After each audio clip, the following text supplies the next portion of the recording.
drivers are employees. I mean, one of the things that stuck out to me about the benefits that fund, though, is that it is very flexible. I think one of the positives, it can be used for healthcare, it can be used for vacation, as I think was cited in your op-ed.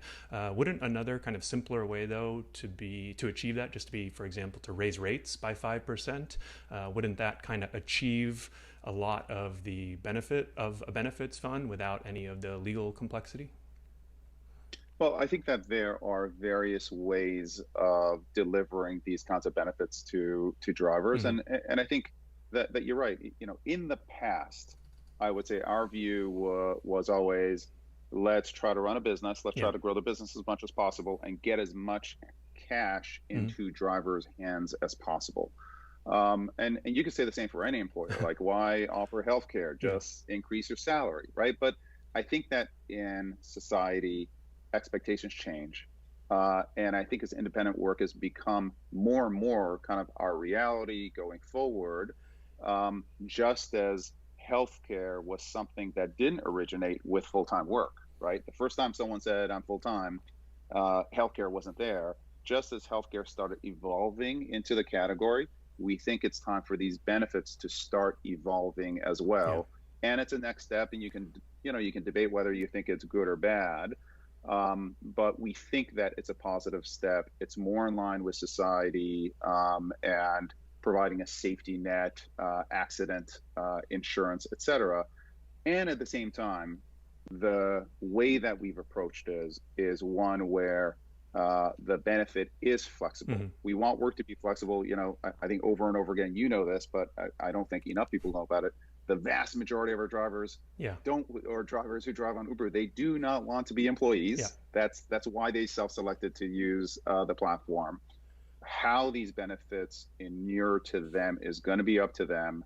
The majority of drivers who drive on the platform have healthcare, Mm-hmm. right? They have it through Obamacare, they've got it through a spouse, et cetera. So we want to create a flexible fund for them to use as they saw fit. Yeah, and I mean, you were talking about sort of the fact that money isn't always everything, but I guess I talk to a lot of people and they always ask me what drivers want, and at the end of the day, I actually think it is pretty simple. It often is cash. It often is more money, and even though that's not the sexiest thing to say or this the sort of most exciting thing to work on, but I think that potentially, at least that's what a lot of drivers tell me, would solve a lot of their issues. I think one of the other criticisms I saw of the benefit fund this morning was the amount. I think when you break it down, $26 a week, I think in the example cited for the driver in Colorado, it doesn't seem like a lot on a weekly basis. I think, if you calculate it on a sort of overall, it was around the 4 to 5% range.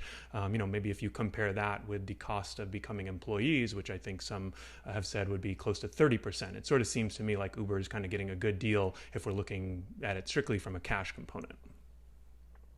Well, I think it goes to balancing exactly what you said, which is um, the our drivers, they want the majority of the funding in cash in their pockets when they want it, Mm-hmm. right? The money has to come from Right. somewhere. It's coming from riders, and the vast majority goes to drivers. So it really is how you split the pie. Mm-hmm. And we thought that this was an appropriate amount. Again, it's a ground level amount that is going to be applicable for everybody. Mm-hmm. It's a start, it's not a finish. Okay. So I guess like any good negotiator, you understand that it is a start, and you're probably not shocked to know that I would want it to be higher.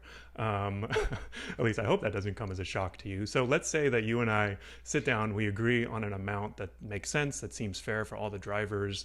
What if Uber just decides to lower rates in the future, for example, which I think is kind of, the indicator that a lot of drivers look to as far as how much they're making, right? Okay, now we get an extra 5 or 10% or 15% a year in this benefits fund. That's great, but now the rates come down because of some other, outside or second order effects. Wouldn't that kind of offset the gains that drivers just got?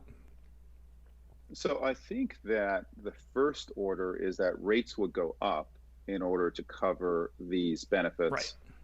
And we wouldn't take a commission on them. So it would be 100% of rates going up would go to pay Mm-hmm. for these benefits. Listen, I think it's possible for rates to go up or down. I think you've seen in the past few years that the clear trend has been for rates to go up. Driving is can be expensive. but I think driver earnings and rates in general have been moving up more than down. And the existence of this benefit fund doesn't change what you're talking about, right? In the end, market forces are going to determine where prices go. But I think to some extent, you should take a look at, kind of past is prologue for what's going to happen going forward. And I'd say generally rates are going to be strong, and I think generally rates are going to go up, not down. But again, market forces are going to determine that. Okay. I personally feel like rates have kind of gone down. I know for sure that they've gone down since I first started driving 6 years ago, but we could probably argue about that later. I do think that. And I think the other I'm sorry to Sure. interrupt, Harry. The other point of the proposal too is for us to be transparent about Mm, earnings, right? There have been so many debates on earnings. What do drivers really make? yep.